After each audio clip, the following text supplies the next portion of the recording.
gay-ass name for a gay-ass podcast. Fenton Bailey and Randy Barbato are icons, and they are here on That's a Gay-Ass Mother Trucking Podcast. Now, the elephant in the room is Fenton's wallpaper. Fenton, tell me everything. Is Glad this you in started with the right, you got the priorities right here. Well, yeah, I mean, sure, there's a quote-unquote movie. I want to know the wallpaper. Yeah, wallpaper is my thing, and I don't have any more rooms to wallpaper. Having said it's my thing, I can't really tell you anything about it. I just love wallpaper. Well, that's because, Fenton, it speaks for itself, and it's giving a gorgeous, a little bit of attitude. Randy is also giving gorgeous attitude with your, I'm going to say, not wallpaper, but stunning fit. Your stunning, I don't know, I might call this chemise a bold pattern that sort of could give actually like east side of LA. And that is a compliment, Randy. Do you take it as such? I do. I don't. It's like when we lived in New York, we never went above 14th Street. Living in LA, I've never gone west of La Brea. Sure. Well, you both have a lot of things that I'm obsessed with, not only, of course, with this upcoming film called Stop That Train, but you know what? For the girls listening who might not be fully clued in, these two stunning queens are people I have looked up to for many years. They are the Emmy-winning executive producers of RuPaul's Drag Race. They have done so many amazing scripted and unscripted films and TV shows. They are the co-founders of Yes, World of Wonder, which is bringing us Stop That Train, a movie I am so effing excited to see in theaters on June 12th. But what people might also not know is that you two met as film students at NYU in the mid 80s. I too went to NYU, so obviously we should all talk about the football games. Did you guys go to all of them? I expect you were at NYU decades after we were there. You never know. You never know what skincare regimen I'm using. But I do love that you have had such a long collaboration, not only with the upcoming film, but so many different things I want to get into. As a little bit of a teaser, sure, you've given us Drag Race, which I cannot understate the effect on queer culture, but you've also worked on some amazing documentaries. You directed and produced the true crime doc Murder in Glitterball City, which I really devoured on HBO Max. You did Carrie Fisher's Wishful Drinking, which I would argue made me gay. You did a documentary about Heidi Fleiss, which is now getting back into the zeitgeist with Aubrey Plaza doing a movie, and actually produced by an NYU friend of mine named Cara Durrett. So there's a little shout out to her. But before we get into that and Stop That Train, I just need to, of course, ask you both the famous Gay Ass Podcast question to lead us into our conversation. And that question is, whose fault is it that you're gay? Who do we blame, babe? Fenton, is it okay if I go to you first? Yeah, I definitely blame Batman, the TV series. Sure. Back in the 60s. Yeah, I think that did it. Yeah. Did they in the 60s in that series also have the Batman suit with the hard nipples that gave you questionable thoughts? No. But in a way, you didn't need hard nipples. It was all very coded. And I suppose that's when the gayness just spoke through the TV screen in a subliminal way. But just the sort of Batman and Robin vibe and the zap and the pow and the Batmobile and the Batcave and the Batpole and the butler and what was going on in that house, so there was a lot of, I think it was, I had no idea what I was watching, but it's all that show's fault. Yeah. What my favorite part of that, Fenton, is that sure, there's the homoeroticism of Batman and Robin, but also you are a gay guy who loves a what? Onomatopoeia. And I find that to be so beautiful. The bang and the pows made you gay. I do find that Batman and Robin have come up a few times in this podcast, and every single time I come up with a new memory of why those movies or shows have made me gay. But we can get into... And it's very interestingly, I think the later ones, the ones with the hard nipples, have in trying to sort of paint this dark, psychologically real picture, to me, if I was watching those, they would not make me gay. Those would make me straight, or would Well, those try are to. designed for straight audiences. They de-gayed the original Batman. Exactly. Interesting. And weirdly, in de-gaying it, they added all this, like, you know, kind of S&M vibe and this leather, but the intent was to attract straights. Well, that's actually a bigger question that I think you two can really speak to, which is when people are making art for a specific audience versus just making art that really is communicating. Like, I'm sure, Fenton, you would probably argue that the Batman that you saw was not trying to cater towards a specific audience, but it just happened to make you gay. Exactly so. And I think that really good things come out of not trying to address everyone. You know, I think things that are true to themselves find success with audiences because audiences are made up of people. They're not sort of demographics, you know, who get targeted. It's just a theory, but, you know, that's one way. Like Heated Rivalry, the success of Heated Rivalry. Like, if you pitch that and said, well, you know, it's this gay show with two gay hockey players getting it on. In fact, the show didn't sell until very late in the day, until after it had actually been made. So just goes to show that not that people are perverse, but that people have ability to enjoy things outside of their supposed demographic. Oh, yeah. I am shocked as to how many women love to watch gay hockey players eat ass. It really is.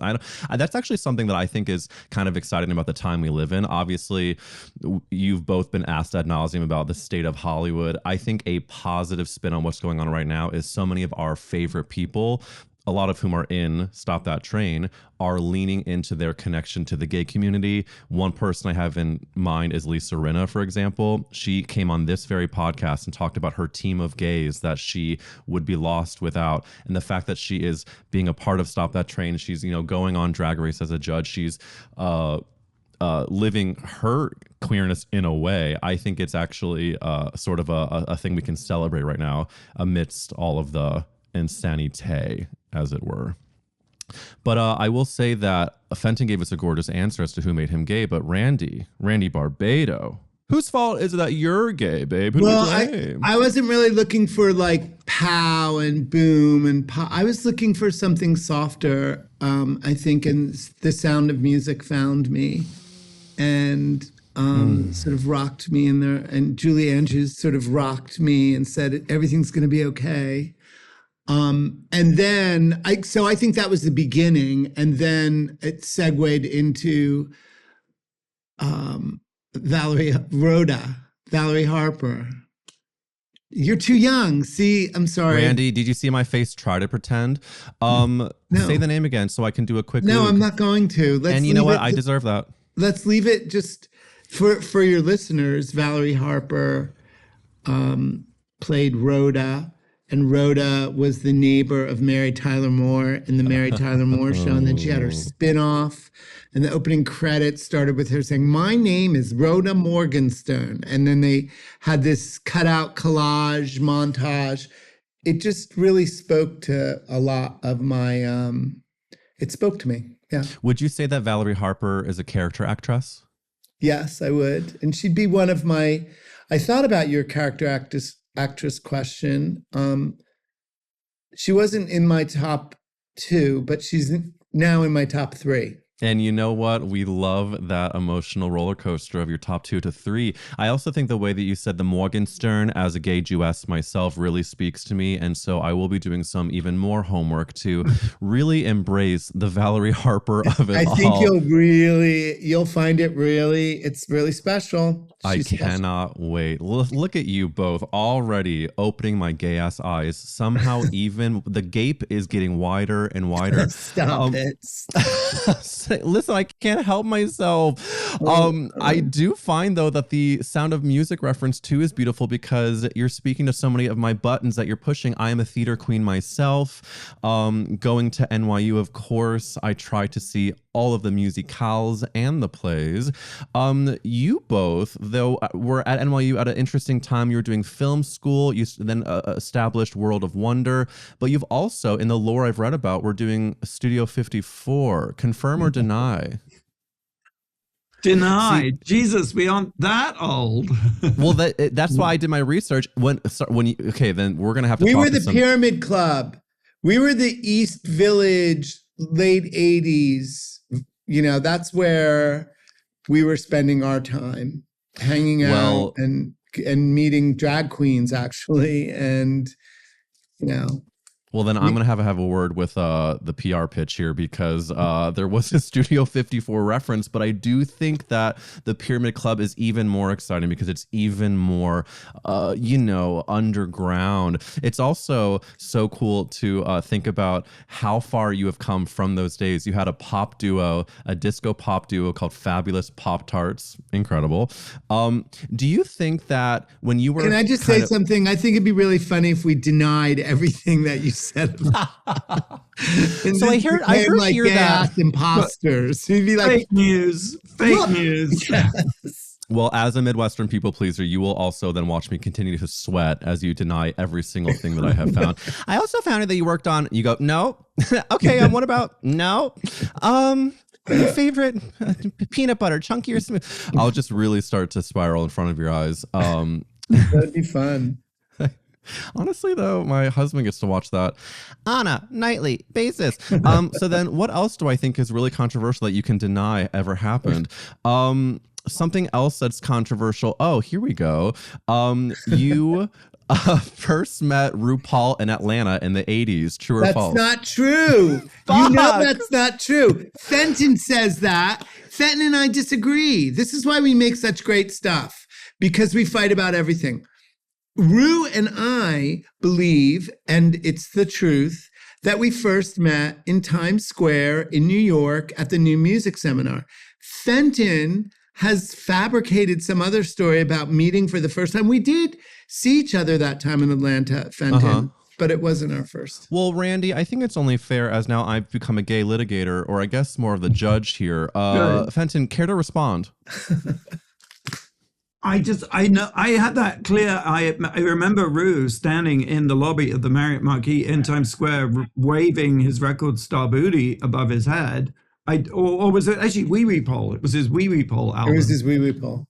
But I also do believe it's just so unfair that you say you and Randy agree. I mean, like, how can I not? What can I do? But I think we met actually in Atlanta. But. You know, are you okay, Fenton? Both things can be true. Well, we live in a quantum universe, so. Yes. Okay, and well, you know, leave it's it really for a moment just then. This report is so beautiful, and it's only something that could have been earned after all of these years. Now, tell me another part of my research, if it's true or false. At one point, you were in a romantic partnership, and now it is more of a...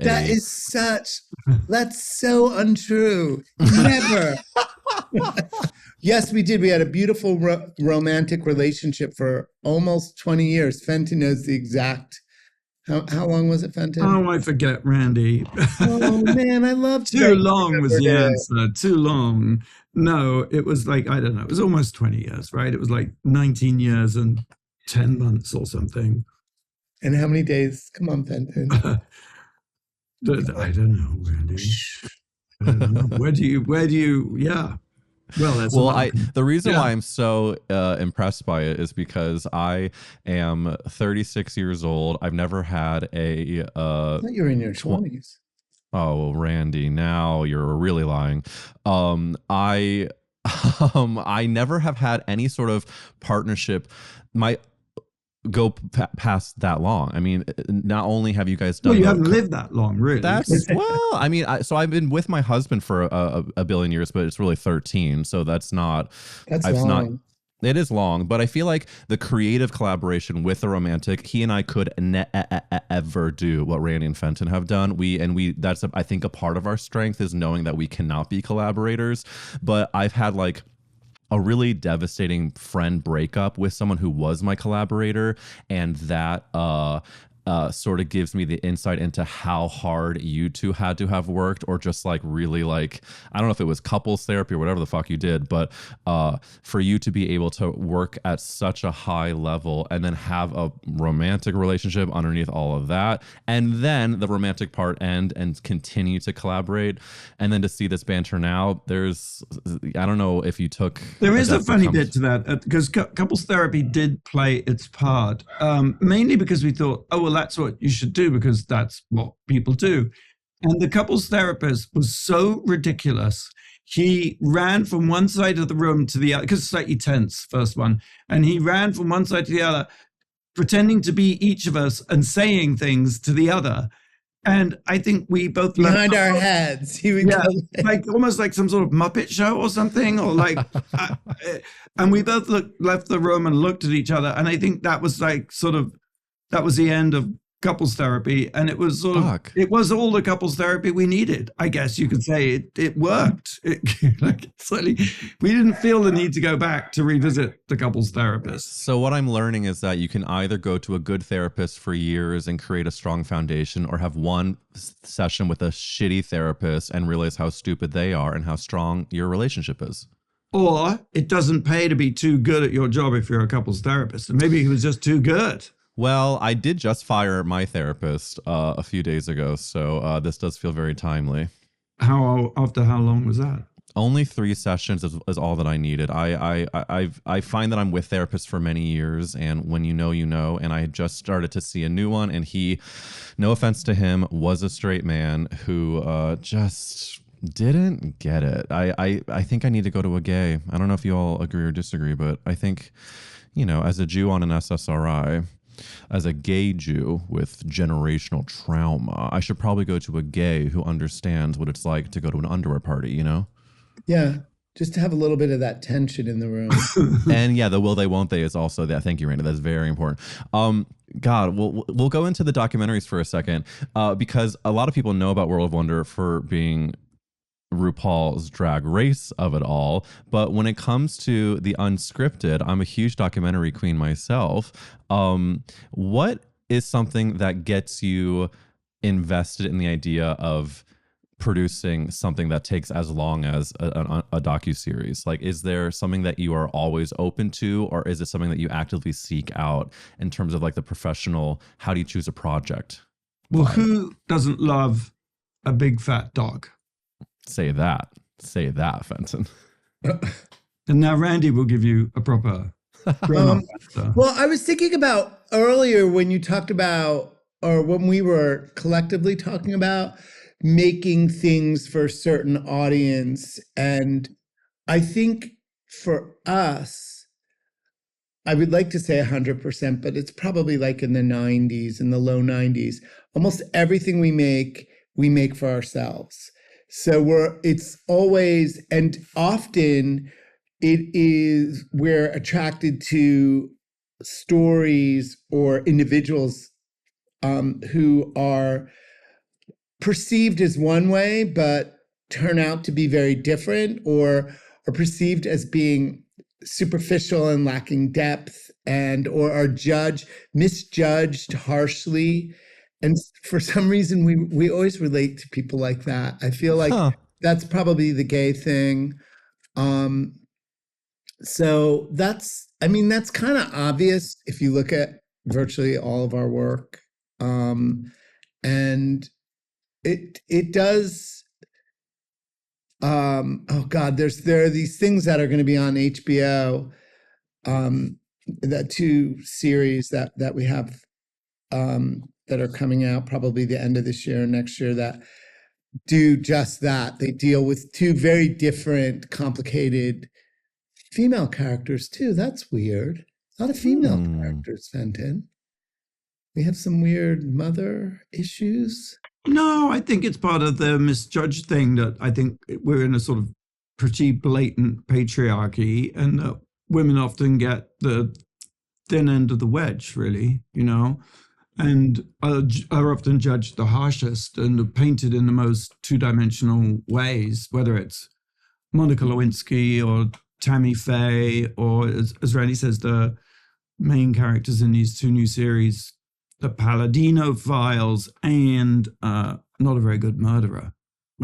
I think that's really well said, that you sort of follow what sparks excitement in your brains, and then of course that authentic connection to it is what resonates with an audience. But I think also for someone like me that is constantly self-producing my own shit, I feel inspired by you two being not only idea people, but then being very actionable. In fact, in an interview, Fenton, you said that about the current state of Hollywood, I think the model going forward is much more you have to just start producing it for real yourself. The work in progress model is more likely to be successful because you're not taking around an idea saying, please invest in this. You're like, we're doing this. Do you want to be a part of it?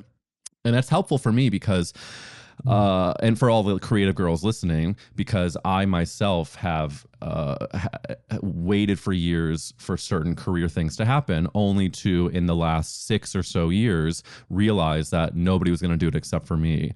So you, in terms of being actionable queers, is it that you look in the face of fear or failure and just keep it trudging on? What is it for someone like me who might sometimes have an imposter syndrome? How did you two continue to iterate and create new projects without the fear of a tough industry rejecting it?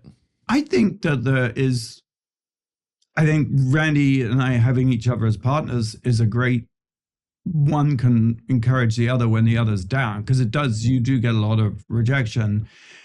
But also, I do kind of get goosebumps about this moment it's never been more possible for us all to do stuff and make stuff and not needing anyone's permission to do it. And that is all a result of the tech bros, really. I'm not holding them up as heroes, because in many ways, a lot of what they are standing for and right now championing is awful. But even if you just look at this weekend at the box office, you've got, the Back Rooms, and you've got Obsession, and it's just so exciting that they didn't come from Hollywood. They came from guys on YouTube making movies. It's just so exciting. And so maybe it almost doesn't matter whether you've just got to do your thing because you believe in your thing. And in a way, what happens to it is secondary. I know that sounds maybe like something someone would say after a certain measure of success, but if you're not enjoying it, doing it, if you're not compelled to do it, just don't do it, I also think, we are really blessed because we have gotten to make so many things that we really loved making, and many of them have been relatively successful. But it hasn't really changed the fact that we very rarely sell anything. So much of what we do ultimately might get sold, or it's a big part of why we have Wow Presents Plus, that we have our own streaming platform, so that even if it costs 10 cents, we can make little things. But, on the flip side, Stop That Train started with our hands deep in our own pockets. And if that film, in some ways already, it feels like it almost doesn't matter what it does at the box office, because it's a little something that we made happen and built. And we know it's so funny. So that's enough to say, okay, what are we going to do next? Yeah. You know what I mean? And so I think you have to be prepared to scale things up or down and be okay with wherever it lands, because of just the joy of getting to make stuff and short form stuff. Everybody's watching short form stuff. So there's no shame in that game, and you can really build community with it, No, yeah. Listen to this. I have a digital, like an Instagram series right now that's called Confession Hole, where it's people being interviewed through a glory hole stall. And I'm basically asking them to give a confessional through the glory hole. And there are these like bites, they're like, minute long clips on Instagram, but I release full length episodes on my Substack. It's like, there's like, I've had to figure out this, like, the whole sort of machine. How many episodes do you have of that? Well, we just did the second season and interviewed 12 people, and Margaret Cho is actually the current guest that we're releasing, and we release around 5 clips for each guest, and then the full length interview will live on Substack, and they're going to go live. The full length ones will go live soon, but yeah, Do you have them sitting down or are they kneeling? Good question. They're sitting on the toilet, but at certain points, some of them feel inspired to get on their knees. And we even sometimes go hole to hole, put our pussies up to that glory hole and see what sticks. But it really is inspiring to me that you guys just put your mouth where your pussies are, if you don't mind me saying that. I want to ask a really tacky question since we're sisters. As somebody who aspires to continue to create and scale, as it were, when you both got either like your first big paycheck or you were like really felt like, okay, I feel financially comfortable, was there a big purchase either of you made that you still remember? There is. Randy's got a good one. I have a good one because I wore them to the New York premiere, Fenton. And we went together and I bought a pair of Gucci loafers in London. Yeah, you did. And I Gucci. still have them. They're very vintage now. They're really, because they have like a little bit of a heel and they're those old Gucci's. So you're trying to brag that they still fit. Well, they're my Well, your feet don't grow bigger, do they? Fenton. Yeah. Let me call him out for a second here. Okay. Yeah. So you agree your feet are skinny. Fenton, do you have is yours similarly a fashion purchase or is it? No. And then I'm surprised that Randy told that story because I thought he was going to say this, that when we were the Pop-Tarts and we got a music publishing deal, Sorry. the first thing we went and got was a fax machine. That's true. That was our big splurge. And we were so excited. We had a 6th floor walk up in the East Village on 9th Street between We me didn't and even have a couch and we had a fucking fax machine. and every Well, morning it because was like, you're oh, businesswomen. it's come through. We'd Yeah. love it whenever a fax came through. Like, oh my God. Yeah. Can you what would you equate the excitement of a fax machine back then to today? Is it like a Sniffy's poke or something? Oh my God, I got one. Right, exactly. Yes, probably like that. Yeah. I've never Yeah. really, that was an extreme kind of joy that Has not been reached since. Oh, No, I'm so I sorry. You think know what? youth was part of it as well. Fenton. Yeah. Fax machines were the peak of excitement and gone are the days. I do want to bring up, of course, more specifics about Stop That Train. And I'm not just buttering your biscuit. When I found out that I was going to be interviewing you, it was like the cherry on top of the sundae, because this trailer, when it first came out, I was like beyond soaking wet for. The movie Airplane is one of my favorites of all time. And to see this trailer, it sort of spoke to a similar tone, and obviously it is directed and produced by Adam Shankman, who gave us John Travolta in drag and a fat suit and hairspray, giving us the gay icon Nikki Blonsky, making so many people homosexuals. But also, can we just celebrate the goddamn cast of this film? In addition to our favorite Rue girls, we're getting Sarah Michelle Gellar, Nicole Richie, the big-titted Joel McHale. And if I may brag for a second, since Randy bragged about his tiny feet, I have been able to interview so many of the stars of Stop That Train, past podcast guests Lisa Rinna, Matt Rogers, Ginger Minge, Jesse Tyler Ferguson, Monet Exchange, Evan Mulrooney, Marsha, Drew Droege, and even more. It's a gosh darn feast. And guess how we came up with our cast? How? Watching your, no. Now these are lies that I can really get behind. Wrote down Yeah, every single guest you had, and we're like, yeah, the "Oh, casting yeah." pool was my independently produced gay ass podcast. A really serious question though about the film. Are AMC theaters doing a stop that train popcorn bucket where it's like a train turned into a fleshlight, and then when you come, it blares a train horn? Surprisingly not. I can't. I'm not sure why. Randy's writing it down. So Doing sorry, a sketch flashlight, now. flashlight, yeah. we were Acela Express. obsessed with the flashlight. I mean, the popcorn bucket, until the Devil Wears Prada just kind of won all popcorn bucket.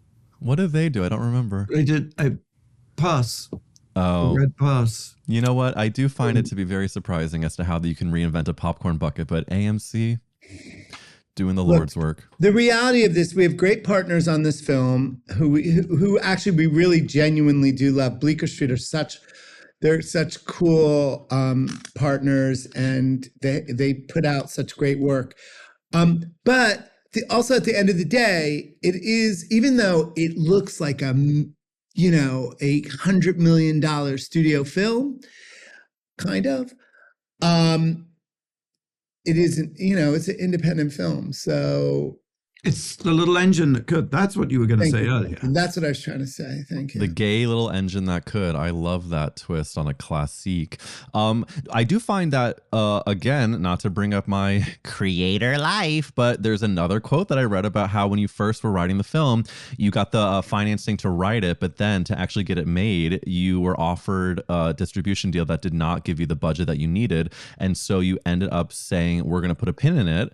And if we, can't get that money, then we're gonna have to find a way to make that money happen. So it seems like this has sort of been in the works for a while, and you finally got the financing that you needed to make it in the way that you wanted, which is sort of a testament to your confidence in making it the way that you. Well, we never really got the money. Oh, did you You not? know where the money came from? Where? That wallet? Yeah. By the way, isn't it nice? It's a gorgeous wallet.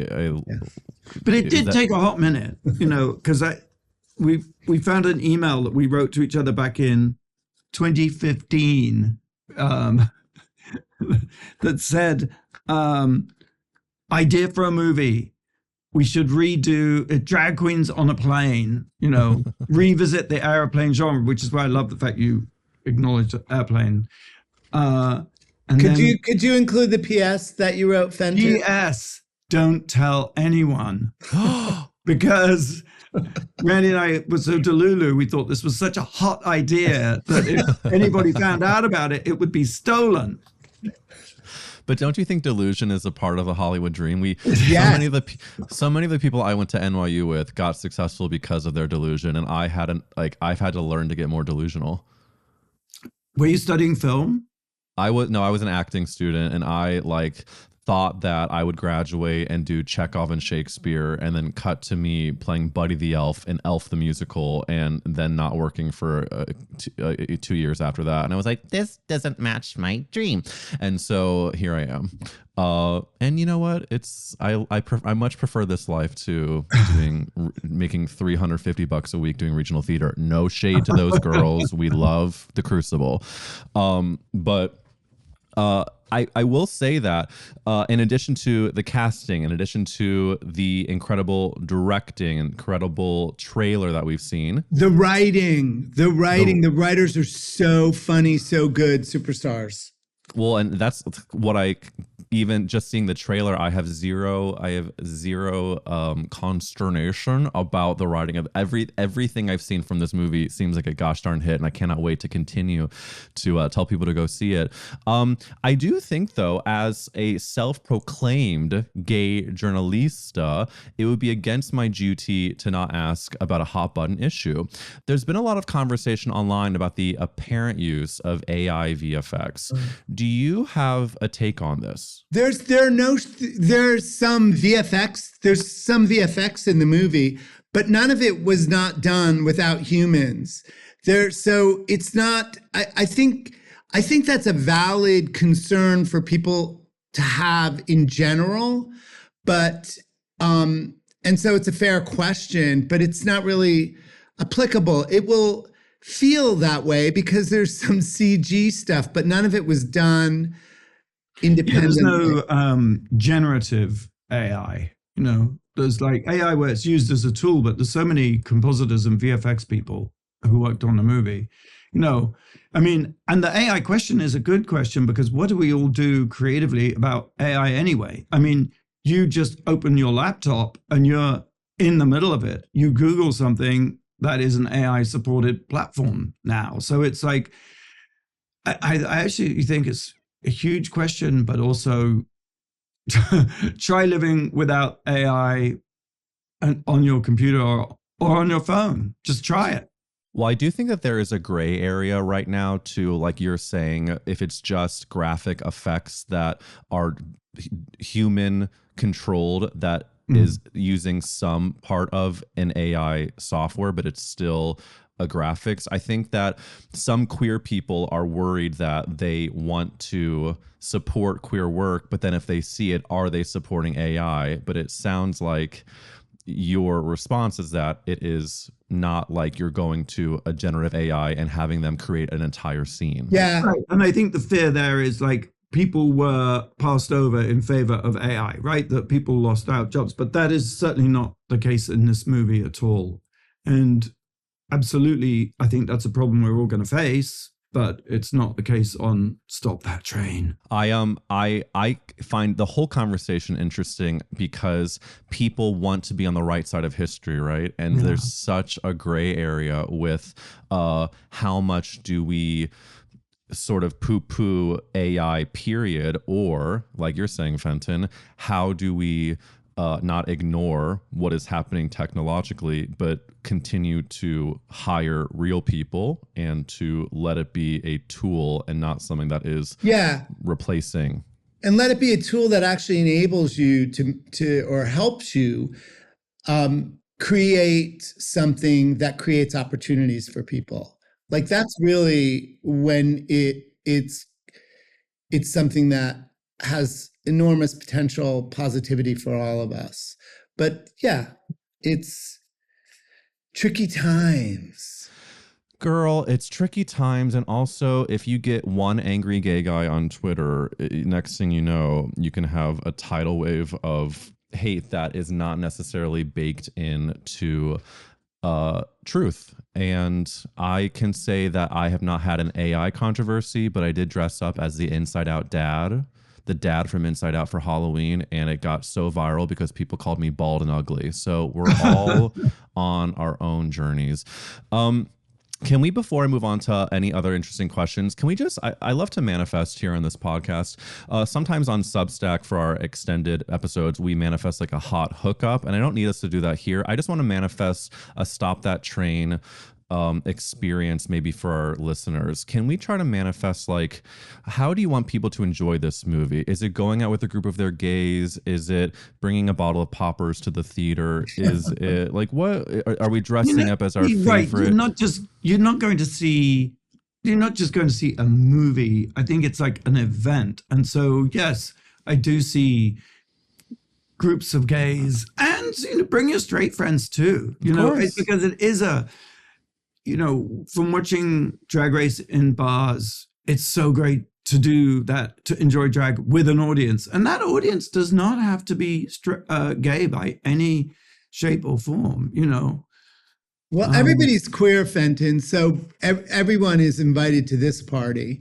And it is a great film to see with friends. It absolutely is. And you don't have to be it's great if you're a Drag Race fan because, you'll have a double connection to it, but you don't have to be to have a good time at this movie. Oh, yeah, no, I'm planning to go with the group for sure. And honestly, Airplane is what I watched with my dad, was who introduced me to Airplane when I was a kid. And so I'm going to encourage my entire family. I come from a bunch of straight people. I have 3 straight brothers, and I would love to see their faces watching, Ginger Minge mug on camera. It would be hard for straight people to be offended by this, I think, Well, I hope they're up for the challenge. And I think, and I think you should also go see it more than once because it's so packed full of jokes. You just cannot take them all in one viewing. Frankly, that's my one note. I always have notes, by the way. I'm a Virgo. Too many jokes. When you were both not at Studio 54, but when you were at the Pyramid Club, and you had a vision of your futures, professionally speaking, did any part of you think that it was going to look like this? As someone sitting here I've already seen my career change in ways I didn't expect, and I have zero idea what's to come. Did any part of you have like the witchy awareness that you were going to create this sort of empire? No. I mean, that's, I think about the Roman Empire a lot, but no. Though I think I don't want to speak for Randy, but I think we both knew Ru was a star, a massive star. And what was it about Ru that what wasn't it about Ru? Yeah. That's like, he just was. And what was so mind-boggling to us was that, yes, people thought he was fabulous in the East Village, but people couldn't see he is a major star. And I think, I think that was we just wanted to make sure that happened, but it would have happened anyway because Ru was already a massive star, you know. Yeah. But the thing about him, I think that really captured our that kept us back and connected us so deeply with him so quickly was that he had both things, and both of them were completely authentic, just like the full stardom, the full like razzle dazzle, and then the intimate depth and that spirituality, which was for us, which was great because like, even though we've been around the clubs and all those people and party monsters and all that, Fenton and I are like homebodies. So we like all that stuff, like kind of as voyeurs and as documentarians. And Ru is like a pop culture genius. Like he might forget a couple queens' names, but he'll remember every producer, the date something's produced, who the character actors are. Like, he just takes all that in because he's a sampling machine. Yeah. So are you telling me to stop smoking as much weed so I can remember more names? Well, maybe. I mean, you're right about the age where you might want to think about taking a little bit of a break and then come back, then circle back around. Okay, thanks. Is that what you did, Randy? So there was that. And then just one other thing I want to say is that, no, your original question about imagining our future, I don't think I ever could look as far ahead back then as where we are now. But I will say we were both totally delusional, I think, especially Fenton, because Fenton was like designing corporate logos and like, I mean, just was all sort of ready to become a mogul day one. And yeah, it's true. And then it happened. I think that's actually like, I think delusion is super important. I think but like you're saying with Ru, you have to also have the depth that comes with it. You have to have something that's, really underneath it. And I think that's sort of what I probably most respond to when it comes to either Drag Race or the work that you've both done, is that it has such a depth to it.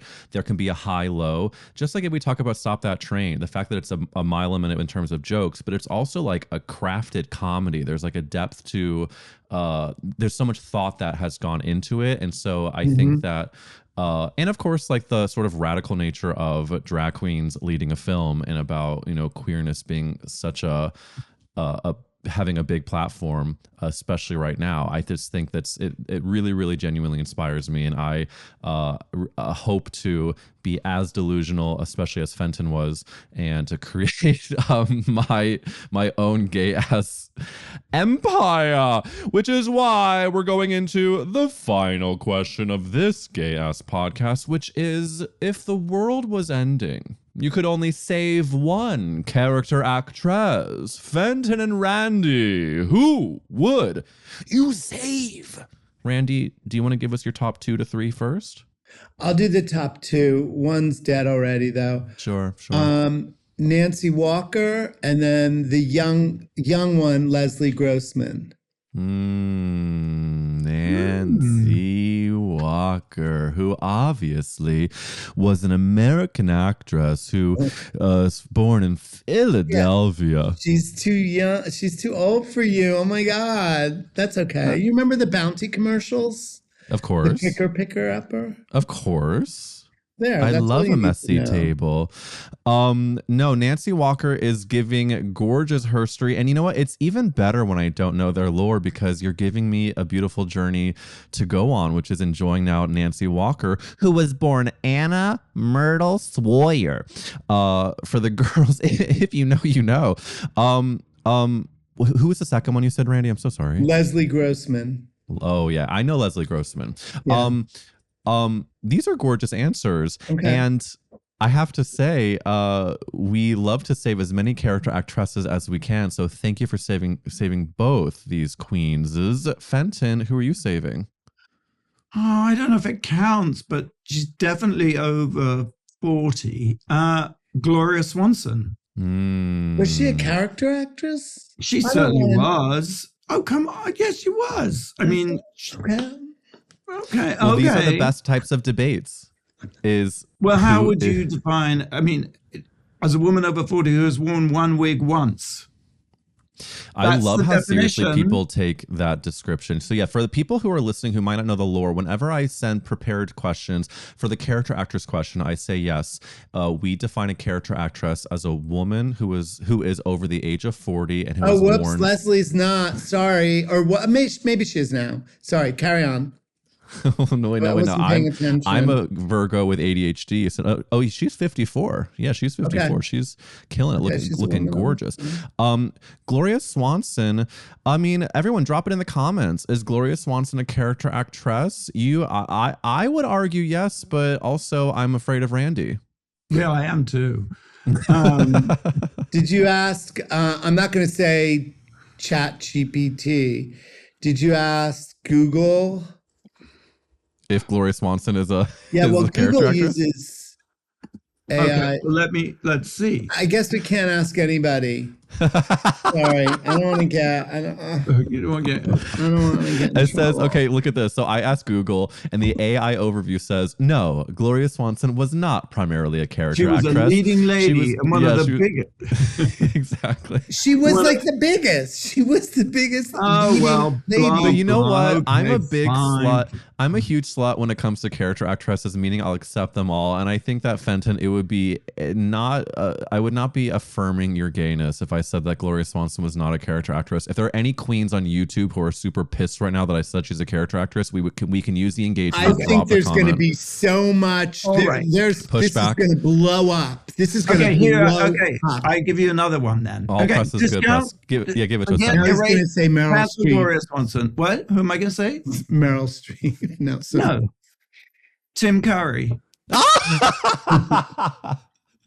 The character actress of character actresses. And ChatGPT backs me up on this all the way. I think that's a good one, Fenton.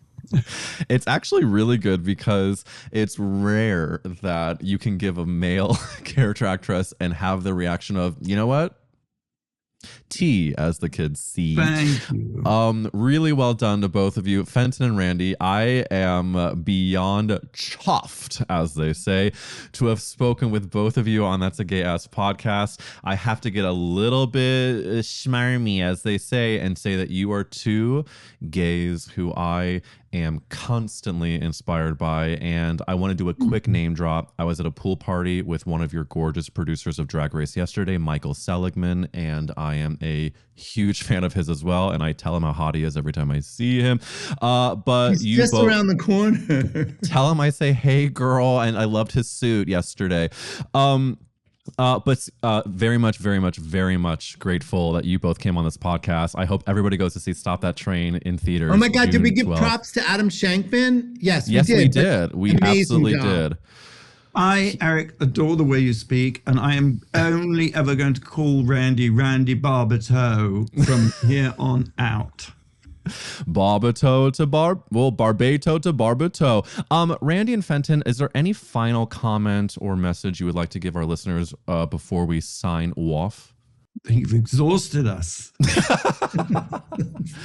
Well, I hope you both take, if you need a beta blocker after this, I will send a prescription to the Ralphs. Randy and Fenton, stay gorgeous, stay gay, and congrats on the film. And I will see you on West Hollywood or beyond. Love you. Thank you so much. Choo-choo. Everyone, very enjoy nice. your fleshlight popcorn bucket. That's a gay-ass name for a gay-ass podcast.